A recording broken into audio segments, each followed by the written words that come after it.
entonces, Irelka me dice, hagamos un negocio. Hagamos una sociedad y usted pone su predio y yo pongo el mío, ¿sí? Pero en la sociedad yo soy la que define cómo es el negocio, qué vamos a sembrar y todo eso. Entonces yo pongo mi predio, que es un baldío, que no se puede concentrar, ¿sí? Y lo pongo en una sociedad con Irelka. Eso en términos estrictos lo que hace es que yo tenga un predio que excede la UAF más mi UAF excediendo la UAF, ¿sí? Y entonces hay digamos, un problema, una violación a la regulación agraria. Yo no soy abogado, pero soy licenciado. Otras formas es que, digamos, la más común allá fue que las tierras baldías las tierras que han sido baldías y que se le dedicaron a los campesinos, se entregaron a sociedades comerciales, ¿sí? Y esas sociedades comerciales, ellos son socios, ¿no? Los campesinos son socios en esa sociedad comercial, pero en términos de efectos prácticos, pues la propiedad se concentra.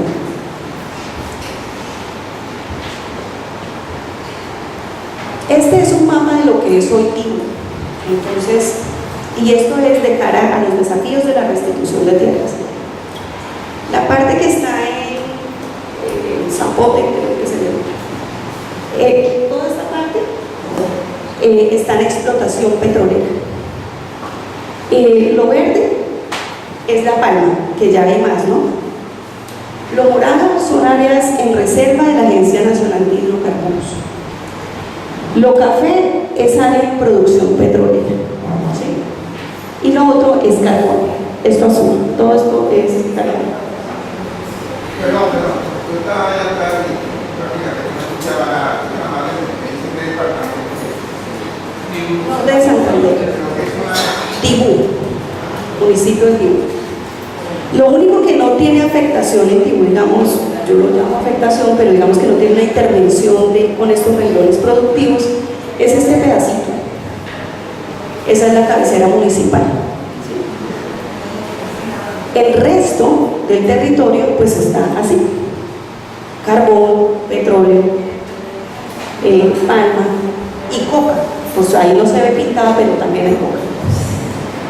Y la pregunta es, ¿dónde vamos a restituir a las víctimas del Tibú? ¿Sí? Y ustedes ayer hacían una reflexión sobre cuál es entonces la sostenibilidad. Y también Paula decía, bueno, esto tiene que ver con pensar también cuál es el desarrollo rural, cuál es la apuesta de desarrollo rural que le hemos hecho al país. La pregunta es si vamos a poder restituirle a los campesinos, además del predio en términos de titularidad, la función social y productiva de la pequeña propiedad campesina en Colombia, que es enorme.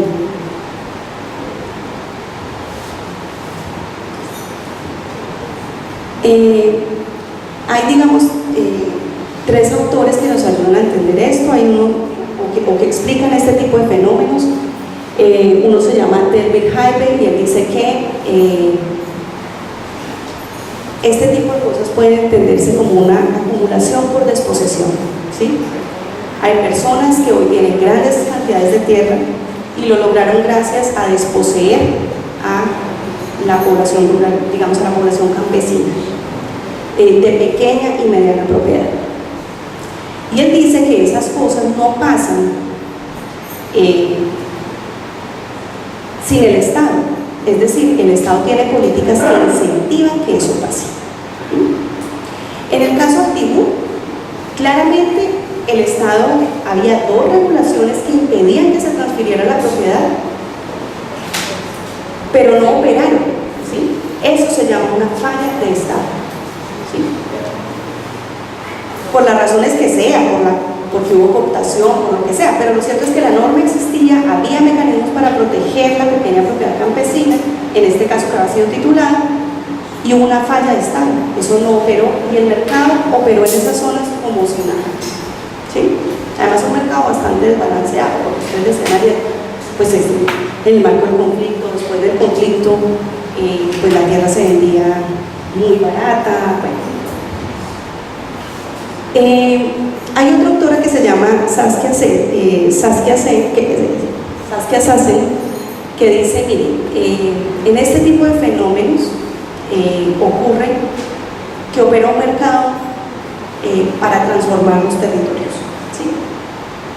El efecto del mercado en zonas donde han pasado este tipo de cosas es que el territorio se transforma no solo en términos de quién tiene la tierra, sino en términos productivos, ¿sí? Y yo creo que eso pasó muy bien. Entonces ella dice que a través de esa reconversión productiva, esa transformación productiva del campo, lo que se produce es una expulsión en términos económicos de la economía campesina, ¿sí? Porque si yo tengo petróleo, tengo carbón y tengo palma, ¿sí?, difícilmente la economía campesina quepa ahí, ¿sí? Y entonces ella dice, un país en esas circunstancias necesita pensar y organizar su territorio para que digamos, este importante renglón de la producción campesina, la familiar campesina, pues no quede a la deriva, sino que tenga lugares donde estar y producir, porque de lo contrario ella dice, lo que se da es una exclusión económica, que también es una falla de Estado, de un sector importante que es la producción campesina. Y hay otro autor que les nombraba ayer Paola, que se llama Karl Polanyi, que dice, mire, todas estas cosas son explicables porque el Estado no cumple una función importante del Estado, que es regular el mercado. Y el Estado regula el mercado para redistribuir. Esa es una función fundamental del Estado, redistribuir, ¿sí? Y pues aquí el Estado no ha podido redistribuir, ¿sí? Entonces ha generado incluso incentivos, no necesariamente con intención, lo que decía Paola ayer, las políticas no necesariamente están dirigidas a que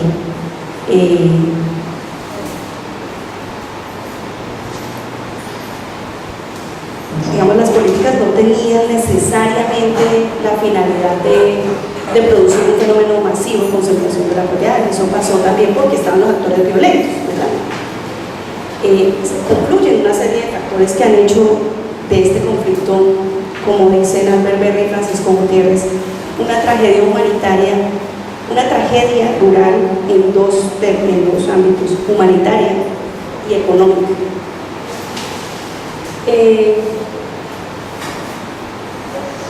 Pero lo cierto es que, dice Polanyi, hay sectores capaces de usar la política y las normas del Estado para beneficio particular, ¿sí? Y en el caso de Tibú, pues eso parece ser lo que ha ocurrido, ¿no? Nosotros no encontramos ningún vínculo entre los agentes del desplazamiento, que fueron en este caso en el periodo que estudiamos los paramilitares, y los agentes del mercado, ¿sí? Los paramilitares están allí y los del mercado están acá, no hay vínculo entre ellos, como en otras zonas como el Urabá, que ha sido demostrado, digamos, ese vínculo. Pero lo cierto es que el mercado no hubiera podido operar como operó si el desplazamiento no hubiera ocurrido.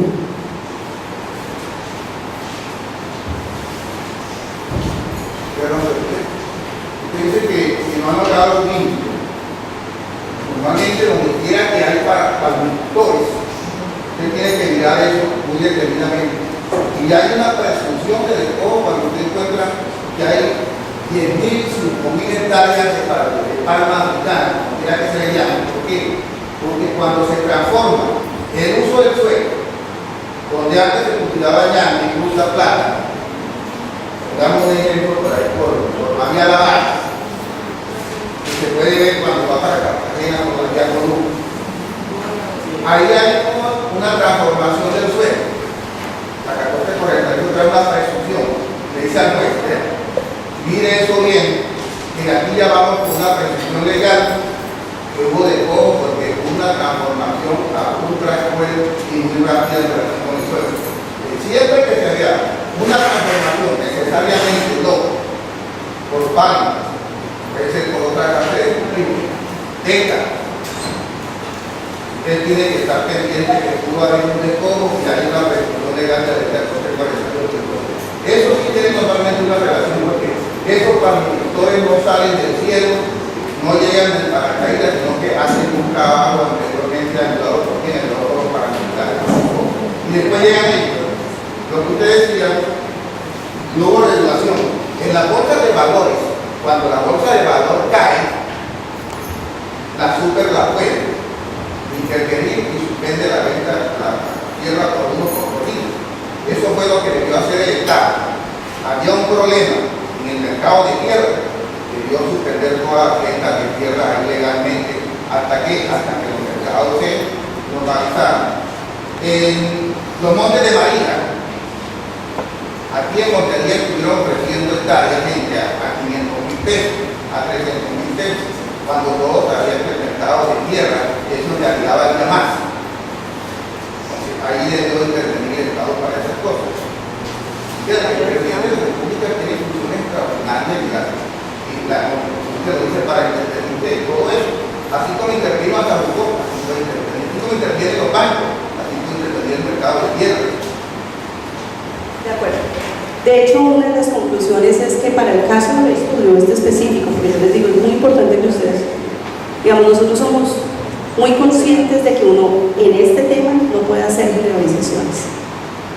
Estas tipologías son, digamos, muy puntuales, incluso dentro de un mismo departamento el fenómeno pudo haber operado de muy distintas maneras, pero para este caso la concentración por vía no coercitiva, es decir, a través de la vía del mercado, la vía de los palmeros y otros sectores productivos, es de todos modos despojadora, ¿sí?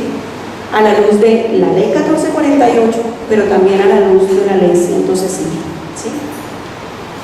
Y en efecto lo que estamos diciendo es, regulaciones se había, que esa es una falla de Estado. No se trataba de que no hubiera leyes que impidieran la transferencia, las había, no operaron, ¿sí?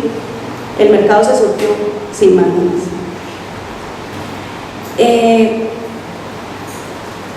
En el caso particular de estudio de Tibú, lo que uno encuentra además es que hubo muchas ambivalencias del Estado, o sea, muchas políticas se encontraron, ¿sí?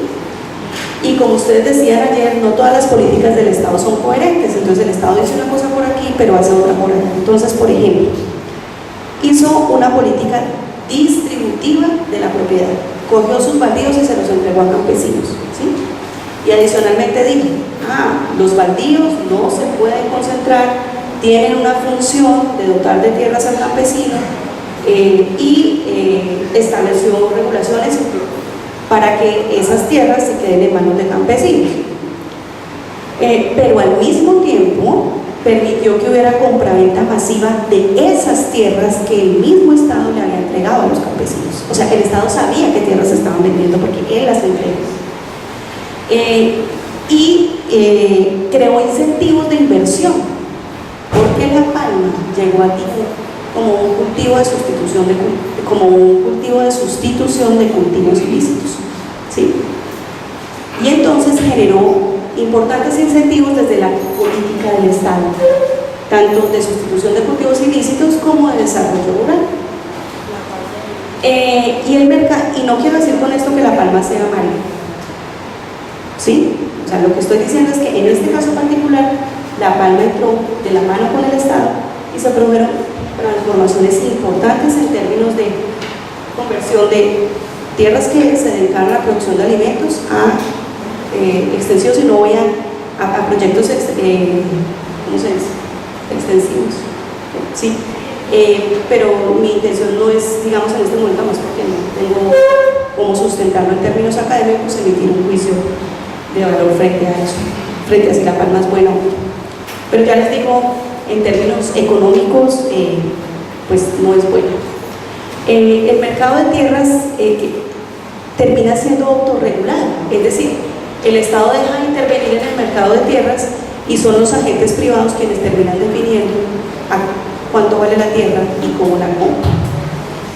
Y dejó de operar, y esto es grave en el sentido de que existían medidas de protección patrimonial, o sea, ahí el Estado, porque ayer les contaba Paola pues que hay sectores que dicen el mercado no tiene el Estado por qué intervenir, el mercado es el mercado, ¿sí? Pero en este caso, el Estado había protegido esas tierras porque sabía que eso podía ocurrir y no lo logró. Y es, digamos, toda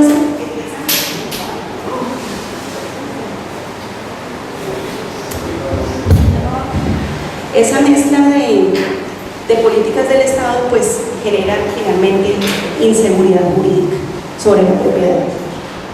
Porque si el Estado genera en teoría y en el derecho mecanismos de protección de la propiedad pero no opera, eso produce inseguridad jurídica. Y los estados en general se enfrentan como a un dilema, ¿sí? Y es si privilegian el interés general o el particular, ¿sí? Si privilegian intereses privados o si privilegian, digamos, el interés general. Y eso es dice Lipton, que eso es normal en los estados, ¿no? Los estados se enfrentan a eso en la cotidianidad de los estados.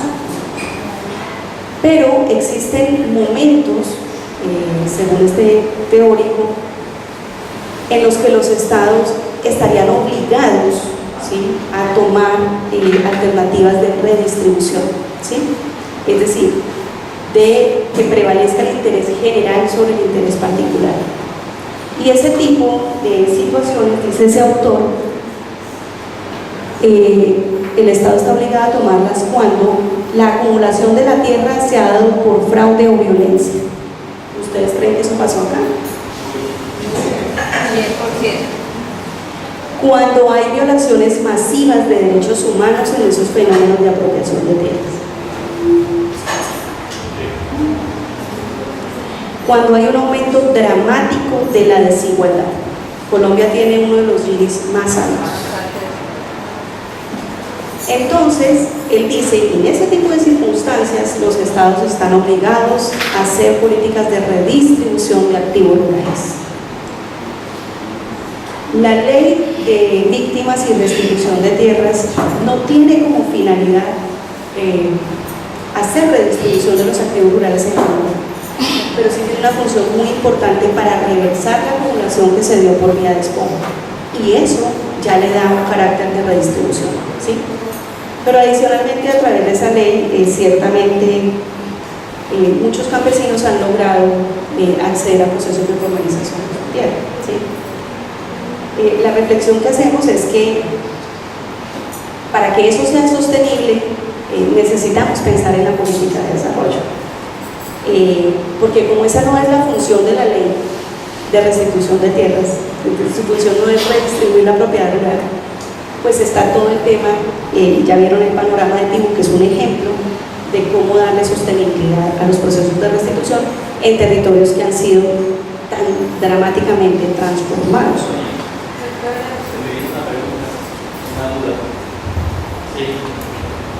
La duda es que hay muchos campesinos, digamos en el caso de Tibú, y que hay presencia pasiva o activa de grupos armados.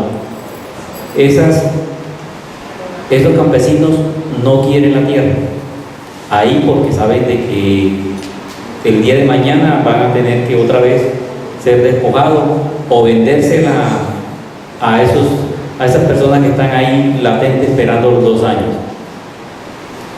Aquellas personas que no quieren la tierra y que le dan su restitución, ¿qué pasa con esa tierra?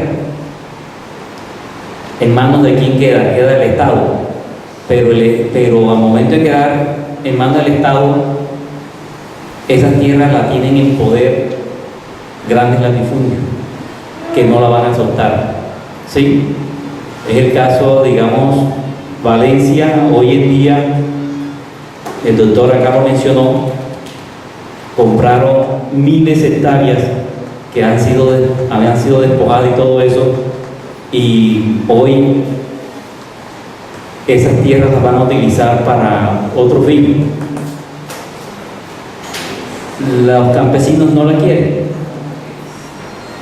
¿sí? Pasan al Estado. Después que pasan al Estado, ¿qué pasa con esa tierra? ¿En manos de quién van a quedar? ¿Sí? Pero es que si la retribución no, ¿a dónde van? Sí, es el caso minero.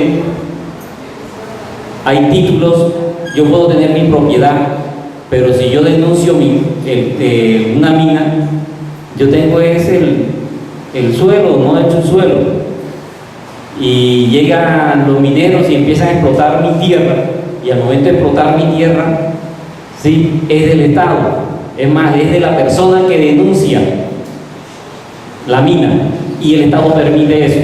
Entonces ese pobre campesino que cultiva, sí, yuca, plátano, el día de mañana viene, no, es que mire, aquí está la maquinaria porque yo tengo un título minero y esto, sí, es mío. ¿Qué pasó ahí? ¿Dónde está el despojo? ¿Dónde está la protección?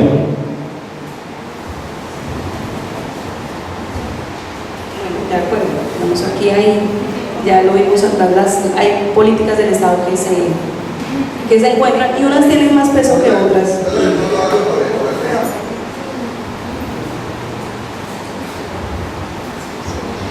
Lo que nosotros hemos venido diciendo en varios foros a nivel nacional, aquí en Colombia es más fácil sacar una licencia minera que una cita de salud en una EPS. La ley 1448 maneja el tema a grandes rasgos, porque no es el caso de tratarlo a fondo en este foro. Cuando el juez de restitución de tierras, si en la admisión de la demanda y después que se solicita está seguro que ahí hay una licencia minera, tiene la facultad legal de suspender esa licencia minera hasta la finalización del trámite del proceso. Ahí se verá qué sucede, qué se resuelve. Pero de entrada tiene la facultad de suspender la licencia minera. Y ese es un tema bastante grueso. Todos sabemos que la minería es una de las locomotoras del gobierno. Pero sí, pues no sé para los que han leído la ley 1448 y los que no la han leído, les comento algo. La ley 1448 es la ley a través de la historia de Colombia, incluyendo leyes penales, incluyendo el Estatuto de Seguridad de Turbaya y Yala, es la ley que tiene más dientes. El juez de restitución de tierra tiene tanto poder que puede anular una sentencia del Consejo de Estado, una sentencia de la Corte Suprema de Justicia. Y si puede anular eso, imagínense qué puede hacer con las sentencias administrativas del INPODER o de los notarios. Así que la ley 1448 tiene muchas armas, tiene muchos dientes para manejar esos temas. Y lo que yo le comentaba el caso de la transformación de tierra, lo que sucedió es que el Estado no cumplió su función. ¿Por qué? Porque hubo funcionarios corruptos, y está probado que hay funcionarios del INPODER que están cuestionados y hay unos que están presos a nivel nacional. Yo hablaba con un gerente, o como quiera que se llame, el INPODER en Medellín, que lo llamaron a una conferencia, y él decía, todavía seguía con la teoría del caso Canimagua.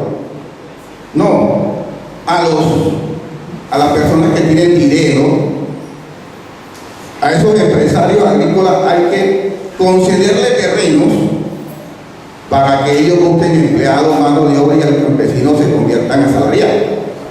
Entonces yo le decía, no compartimos su idea. Eso es como si las grandes superficies, los Éxitos, los Carrefour y pare de contar, dijeran, no, todos los dueños de tiendas de barrio tienen que trabajar con nosotros llevando carretas ahí o encargando paquetes. No, esa no es la distribución de la tierra. Habrá empresarios, pero tienen que haber campesinos que sean propietarios, que sean dueños de tierra, así como hay los tenderos de barrio. Entonces, y le digo una cosa, eso no depende de la ley, porque la ley colombiana es protectora, eso depende de la persona que lo vaya a aplicar. Si un director de la CBS, y cuando hablo de CBS no me refiero a la CBS de Córdoba, me refiero a todas esas entidades que en otros departamentos cumplen la función de la CBS, ¿me hago entender? Si una persona de esa, de Don Magdalena o como quiera que se llame, es corrupta, eso no funciona nunca, porque las leyes están ahí. Es como el caso de los jueces. Uno escucha que no, que encontraron a una persona ebria, borracha, mató a una persona borracha ahí. Y la ley dice que no, que tiene que ir preso. Y sucede que el juez de garantía lo suelta. Vaya uno a saber cómo le tuerce el pescuezo a la ley para hacer eso. Entonces, esto no se ha manejado, pero lo que se quiere son funcionarios íntegros, funcionarios que cumplan su trabajo, personas que cumplan su deber, y no funcionarios que se dejen manipular por esos actores ilegales, que fue lo que sucedió.